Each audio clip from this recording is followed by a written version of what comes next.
border security. Hope you had a great weekend. It's President's Day. I'm Bill Hemmer. Welcome to New York and welcome back to Heather. Great to be here. I'm Heather Childers in for Sandra Smith. You know, the White House is defending the president's decision, insisting the crisis at the border is a very real threat. Top Democrats vowing swift and aggressive action to block the declaration. Even some Republicans are coming out against the controversial move. But the president and his allies are standing firm. This is an emergency. I mean, what are we on now? The fifth caravan? So I would just ask those senators, how many caravans do we need? 6, 7, or just an endless caravan, the one that never stops? To take money away from defense, from DOD, in order to build this wall that is essentially a campaign promise, I think is really wrong priorities, and I think it's very harmful to the country. Certainly the expansion of authority Congress has given past presidents. This president has the same authority. I wish he wouldn't use it in this case. But again, I understand his frustration. We should take action to disapprove of this excessive use of executive power and make it clear that the Article 1 branch, the Congress, is going to jealously defend our right to be the body that decides on federal spending. He could choose to ignore this crisis, choose to ignore this emergency, as others have, but that's not what he's going to do. Griff Jenkins live for us in Washington. So, Griff, the White House is facing these challenges on multiple fronts. What is the latest? Heather, good morning. Yeah, the White House is digging in for a major fight, and it's going to be incoming from every angle. Democrats are unified in their belief that the president has grossly overstepped his authority in this national emergency declaration. And when House Democrats return from recess next week, they plan to move forward with a resolution opposing the declaration. Congressman Adam Schiff noting that this was an unprecedented move. Is this the first time a president has tried to declare an emergency when Congress explicitly rejected funding for the particular project that the president is advocating? Now, such a resolution would then need to pass the Senate, where Republicans still have a thin majority if it was going to have any binding impact. But when senior White House advisor Stephen Miller weighed in, you just heard from him earlier, he indicates that the president's fully prepared to defend his declaration, even if it means issuing the first presidential veto if Congress votes to disapprove. Obviously, the president is going to protect his national emergency declaration. This is a threat in our country, not overseas, not in Belarus, not in Zimbabwe. And if the president can't defend this country, then he cannot fulfill his constitutional oath of office. This is lawsuits are already underway. Heather, California's Attorney General Xavier Becerra says his state will file, quote, imminently, to block the emergency. And they are one of as many as 5 states expected to bring lawsuits. And they're following groups like the ACLU and Public Citizen who have already taken legal action. Yeah, now a lot of protests apparently planned for today. What do we know about those? How large are they expected to be? Well, they could be massive, to be honest with you. More than 10,000 people are expected to take to the streets coast to coast. There's more than 240 actions across the nation, calling it President's Day protests organized by a coalition of several activist groups led by MoveOn.org. Their goal, fight the president's national emergency declaration, demanding Congress swiftly overturn it and address what MoveOn's campaign director Emma Einhorn calls, here's the quote, "This false crisis is an illegal, unconstitutional power grab that undermines American democracy to advance his racist agenda." I just got a note. I covered MoveOn.org's rise to prominence when they mobilized hundreds of thousands to oppose the war in Iraq under George W. Bush. It will be interesting to see what they turn out coast to coast and whether or not they'll have an action meeting President Trump tonight or this afternoon in Miami when he addresses a group on the situation in Venezuela. Yeah, we'll see if they come close to the 10,000 number they're expecting. Thank you so much, Griff. About 4 past now to these bombshell claims from the former FBI Director Andy McCabe telling 60 Minutes that Rod Rosenstein was not joking when he suggested recording the president after the firing of James Comey. This from last night. To be fair, it was an unbelievably stressful time. I can't even describe for you how many things must have been coursing through the Deputy Attorney General's mind at that point. So it was really something that he kind of threw out in a very frenzied, chaotic conversation about where we were and what we needed to do next. Rosenstein was actually openly talking about whether there was a majority of the cabinet who would vote to remove the president. That's correct. Byron York, chief political correspondent, Washington Examiner, Fox News contributor. Byron, good morning to you. I know you saw it last night. 2 big segments in prime time there on CBS. We heard some of the headlines at the end of last week. After hearing more of McCabe's story now, what do you think? It really is a stunning revelation, and it's more evidence that Rod Rosenstein really did discuss wearing a wire to secretly record the president, really did discuss whether the 25th Amendment could be invoked to remove the president, and that the FBI really did open a counterintelligence investigation directed specifically at the president right after the firing of James Comey to see if the president was some sort of Russian asset. Now, obviously, McCabe has had credibility problems. Remember this, he was fired for having a, quote, lack of candor, fired by the FBI. On the other hand, what we're hearing from McCabe is consistent with what congressional investigators have heard from other sources, so it does have some credibility in this case. Rosenstein came out and said it wasn't true, and then Melissa Schwartz, who apparently is the spokeswoman for McCabe, said the following, Byron. She said, to clarify, at no time did Mr. McCabe participate in any extended discussions about the use of the 25th Amendment, nor is he aware of any such discussions. Well, that's confusing. Well, the Rosenstein statement issued to the Justice Department was really a non-denial denial. He said he never authorized anyone to wear a wire to record the president, and that's true. They didn't authorize anybody to do it, but they did discuss it.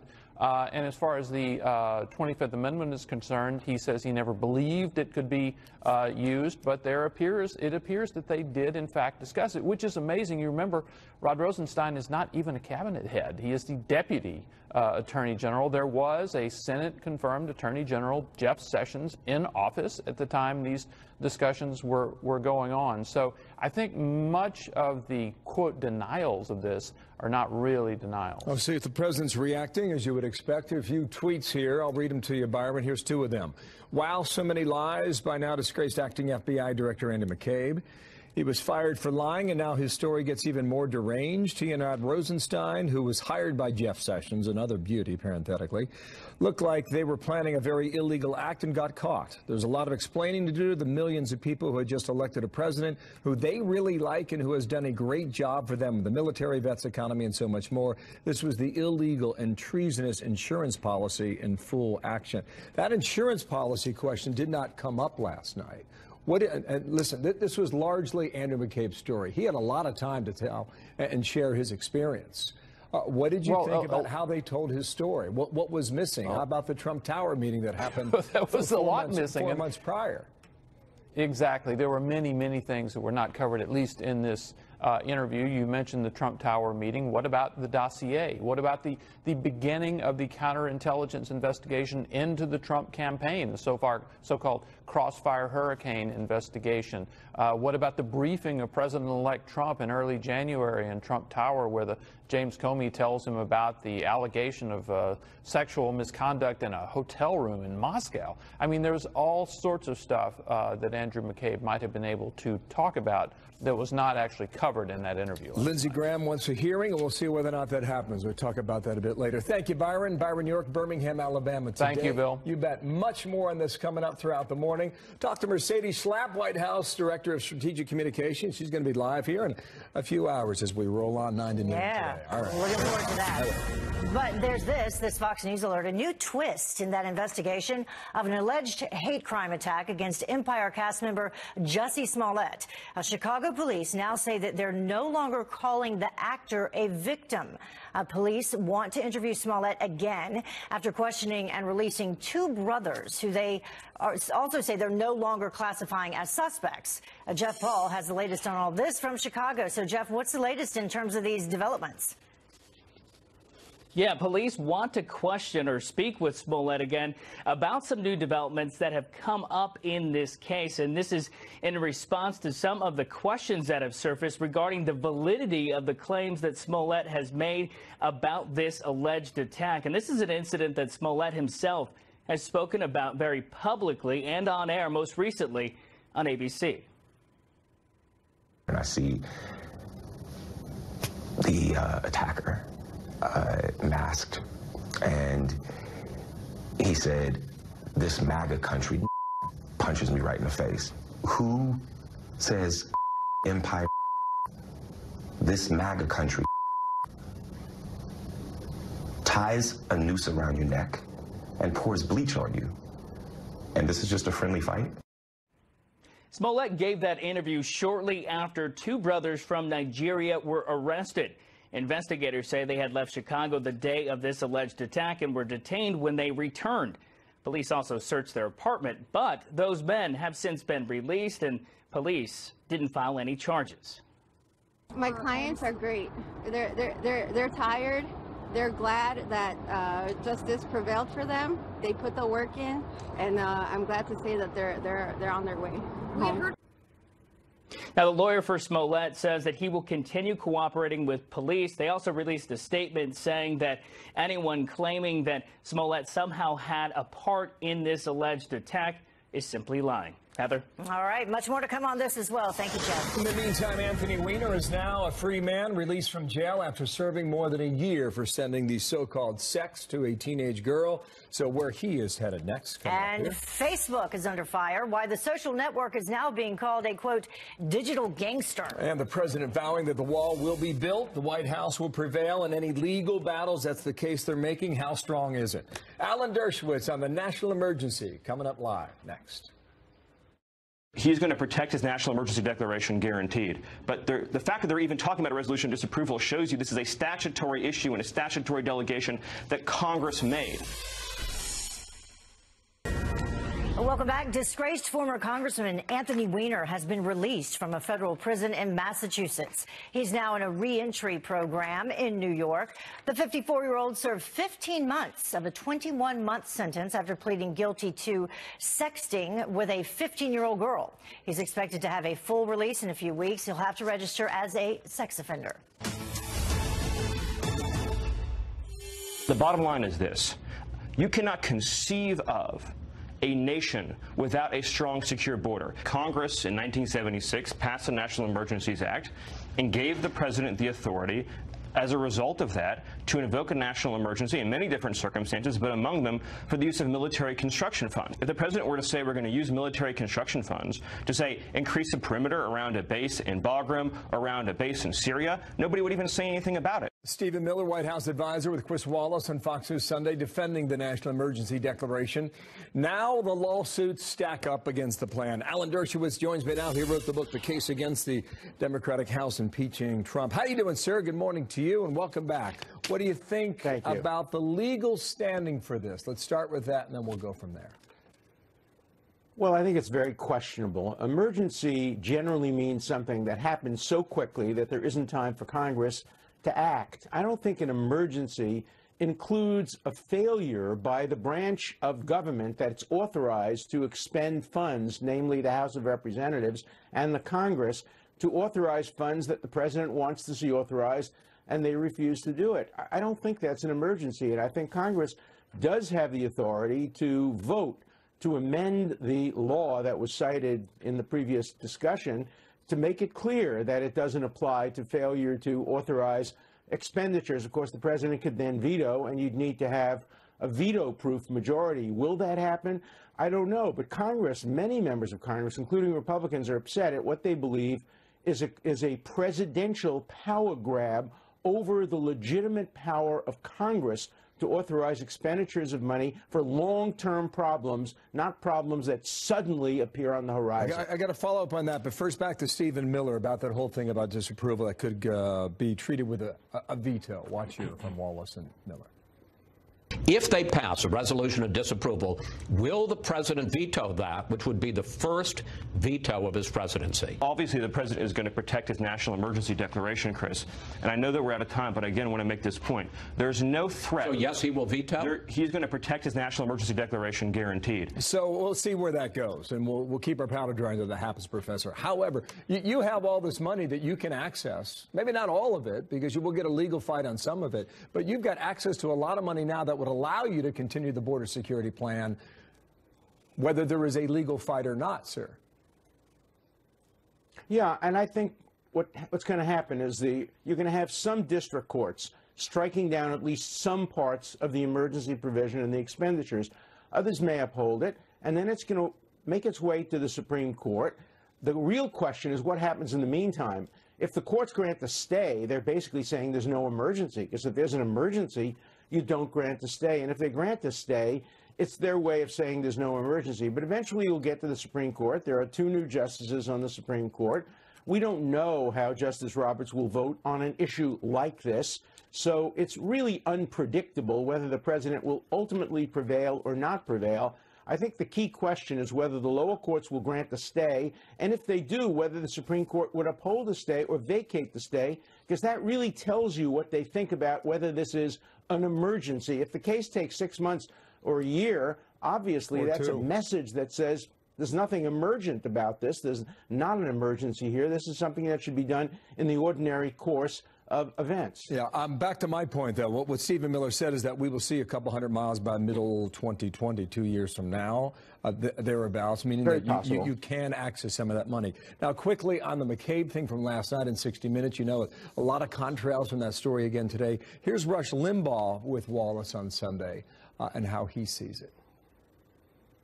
The Washington game, we're losing sight of what happened here. People unelected simply because they don't like a guy's hairstyle or like where he came from decided the American people's decision was invalid and began a systematic process to get him thrown out of office. This is a silent coup. These guys, if you ask me, ought to be the ones in jail. This is one of the greatest political hoaxes that has ever been perpetrated on the people of this country. Yeah. When I was watching that story first of all, let me just get to the question here. I found a lot of... Sure. I didn't find a lot of facts, sir. I found a lot of comments and the appearances with the Russian diplomats in the Oval Office. I see where McCabe was coming from on the red flags, but I was looking for facts. Did you find them last night in the piece as it was laid out on No,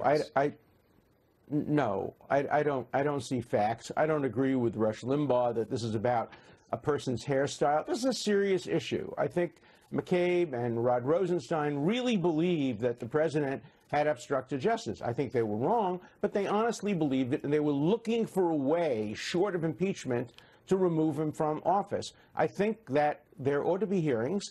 I think that people ought to be put under oath and cross-examined as to precisely how serious was the discussion about the 25th Amendment. Look, I think any law enforcement official who thinks that the 25th Amendment operates in a case like this is disqualified from serving in government. I don't want to put him in jail. Too many people are saying that too many people should go to jail. I don't want to criminalize political differences on either side, but there ought to be hearings, and we ought to get to the truth as to how serious Rosenstein was. Did he actually think about, plan about wearing a wire? Did he actually speak to or consider speaking to cabinet members, getting their approval for the invoking of the 25th Amendment? That would be a serious movement toward an unconstitutional coup d'etat, and I hope that didn't happen, but we need to find the truth. He said they were counting up votes in the cabinet, but when pressed on that, he gave no detail. Sir, thank you for your time. It's good to have you back on. We're out of time today. Alan Dershowitz, thanks. Thank you. You bet. Heather, what's next? China raising alarms here in the U.S. as it steps up efforts to steal America's military and corporate secrets. How are U.S. officials protecting against future attacks? We'll talk about it. Also, New York City's mayor, Bill de Blasio, telling Alexandria Ocasio-Cortez to get her facts straight, where he says that she got it all wrong on that failed Amazon deal. This was a deal that was going to bring $27 billion in revenue to the state and city. $3 billion would go back in tax incentives. It was only after we were getting the jobs and getting the revenue. There's not $3 billion in money that exists anywhere, correct? Exactly. Heather Nauert withdrawing her name from consideration to become the next U.S. ambassador at the UN. The State Department saying that it was in the best interest of her family to do so. Bloomberg reports that Nauert dropped out of the running over issues concerning a nanny not having a proper work visa. 5 past the hour, President's Day. Well, British lawmakers calling Facebook a digital gangster, accusing the tech giant of intentionally violating UK data privacy and anti-competition laws in a scathing new report. Greg Palcott is live for us in London with more on all this. Hi, Greg. Hi, Heather. Absolutely right. Some very tough words from UK politicians about the social media giant. It was the climax of an 18-month-long probe into fake news and disinformation on digital sites in general, but especially Facebook by a committee of Parliament here It said that Facebook's corporate structure was designed to, here's a quote, to conceal knowledge and responsibility for specific decisions, and it particularly slammed the CEO of Facebook, Mark Zuckerberg, as failing to show leadership and personal responsibility. While he did show up before Congress, you might recall, last April, he passed on an invitation to come over here to London, speak before Parliament. The probe was spurred last year by word that a firm called Cambridge Analytica was misusing Facebook data for the Trump campaign. But there's also questions here about manipulation digitally of the Brexit vote, as well as election campaigns and Russian involvement. Now, the study doesn't trigger immediately laws. It is aimed to influence policy. You might recall some of our reporting a few weeks ago. The UK and EU already have some very tough digital privacy laws, but similar laws are now being considered in the U.S., as well as looking at how the digital cyber world is being politicized, maybe for the wrong reasons. As for Facebook, they have already had a reaction to the report from the Parliament. They say, and I quote, "We share the committee's concern about fake news and election integrity," and they say they are open to meaningful regulations. Heather, it looks like 2019 could be a very tough year for the digital giants. Back to you. All right, another one. Greg Palcott, live. Thank you. Situation on the southern border now heating up. Mexico about to close a shelter housing 1,600 migrants. Former acting ICE Director Tom Homan's live on what we will get from that coming up next year. Plus, check it out. Oh, there goes Benedetto and everybody. Good. Oh, no. Are you kidding me? No, can you imagine? Wow, that was something else if you saw it. Chaos at the Daytona 500. This, the massive pileup in the aftermath. Up next. Yeah, Paul Menard giving a pretty nice push down the back straightaway to Benedetto. Gets to his right rear. Oh, yeah, that.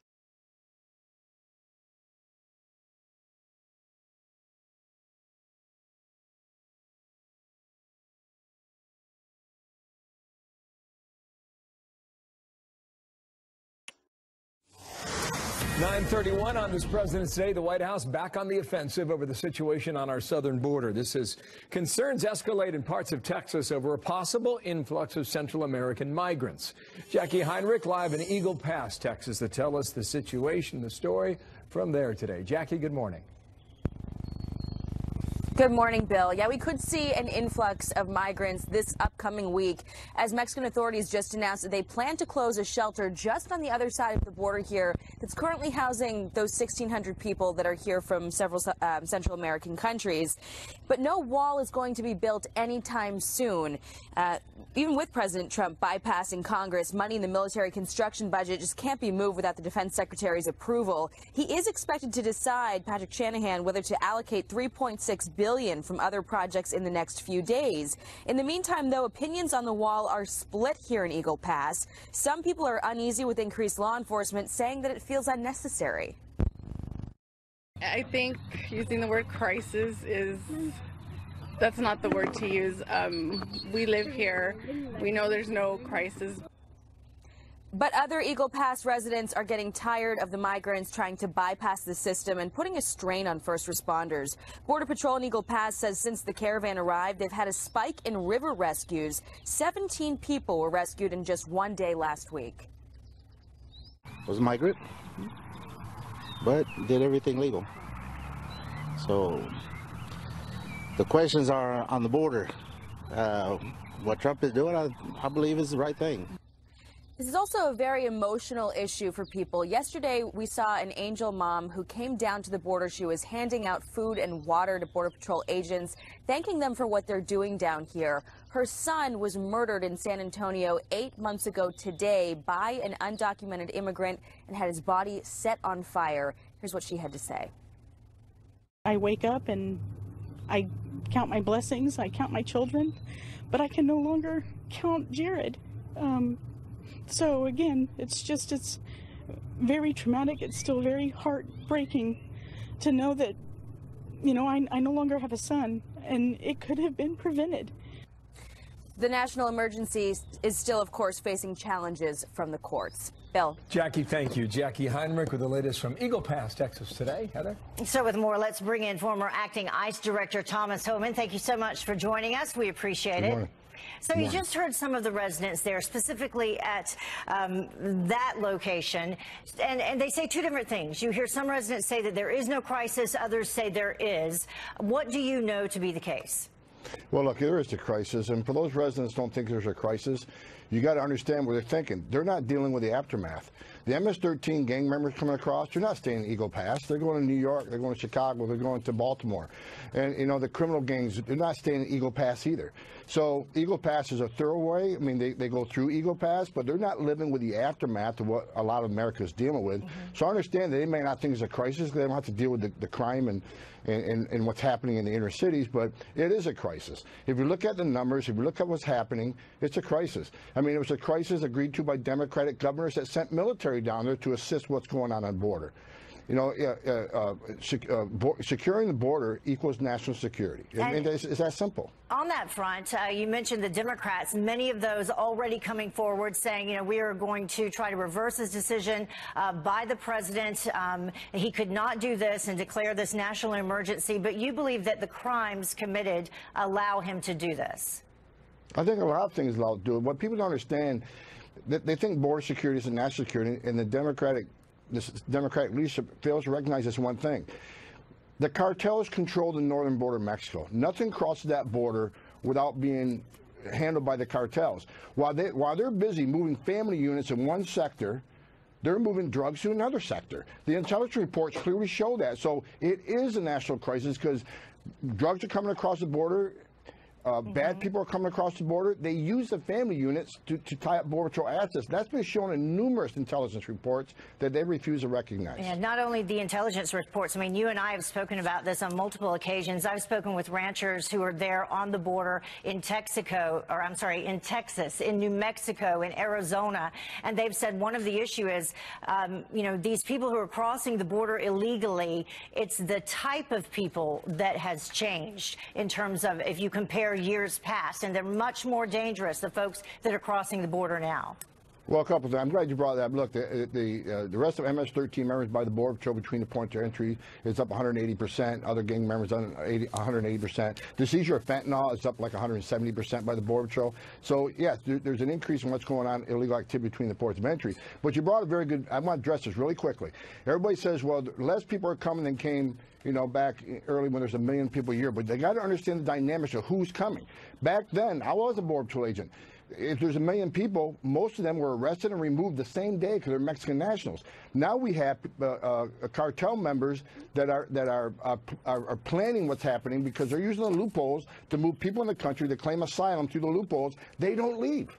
I mean, 92% of them lose their case in front of the immigration judge, and only 2% leave.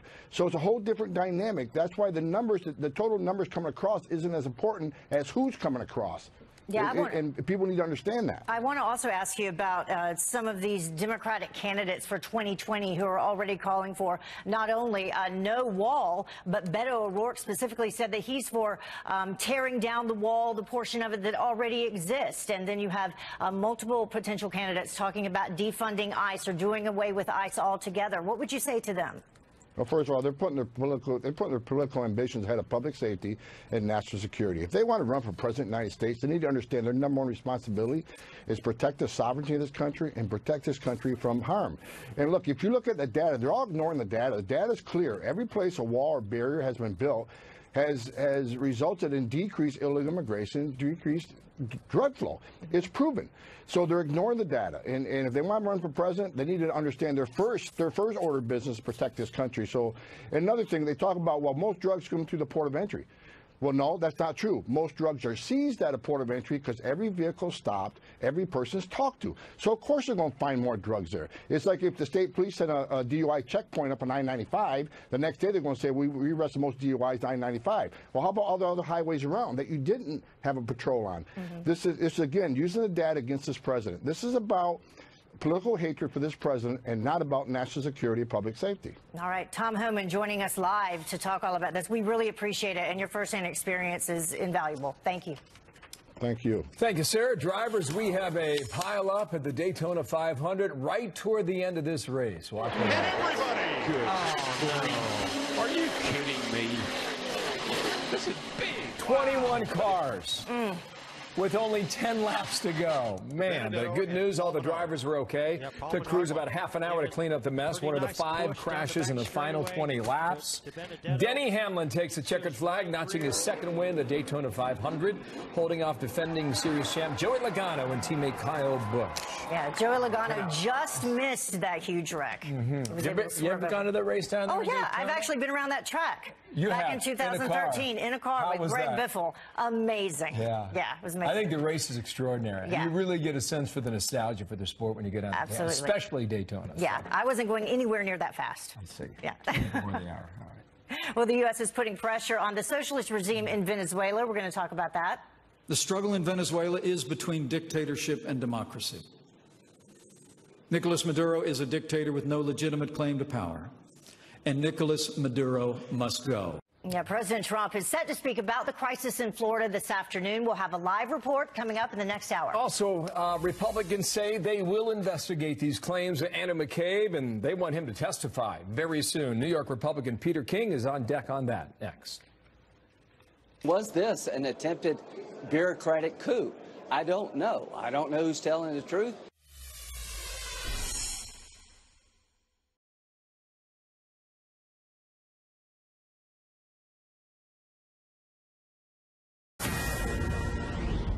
Will you subpoena McCabe and Rosenstein to appear?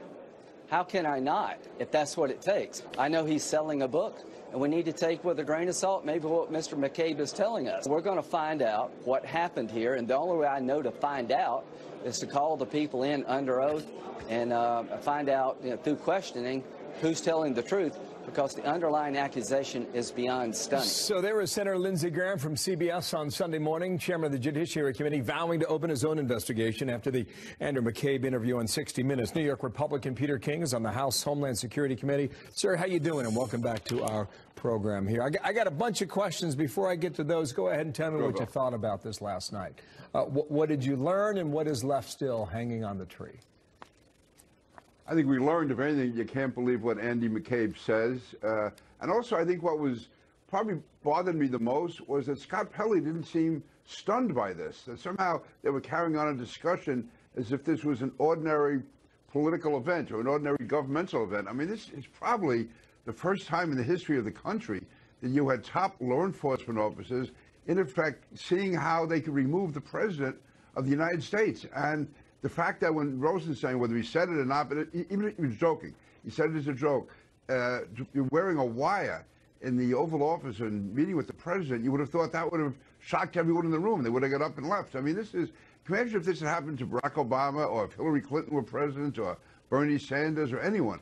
So I think that's what bothered me the most, was that it seems to be part of our culture now that you can discuss in a quote-unquote rational way removing the president of the United States, the duly elected president of the United States, by a small group of people. So just trying to pick up on your observation here. You're saying that it should have been more pushback once he makes those statements, yes, or greater clarification, or what were you looking for? I would say both. Both. An absolute. I mean, do you realize what you're saying? Can you believe?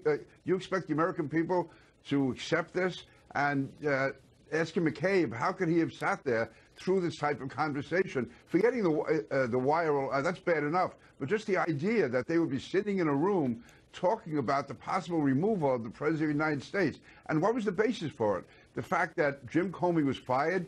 The President had the absolute legal right to fire Jim Comey. And he was saying that there was so much tension in the room. Well, that shows how self-important these people are. Because their boss was fired, they think that they should consider removing a President of the United States.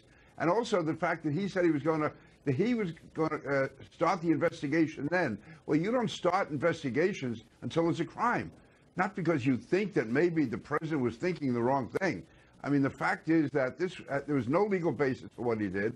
And even if, forgetting the president, if this had been anyone, to me, that didn't justify starting an investigation. Okay, you doing mentioned it against the president of the United States. We've got that portion queued up here. This is the part asked about wearing the wire into the White House. Watch.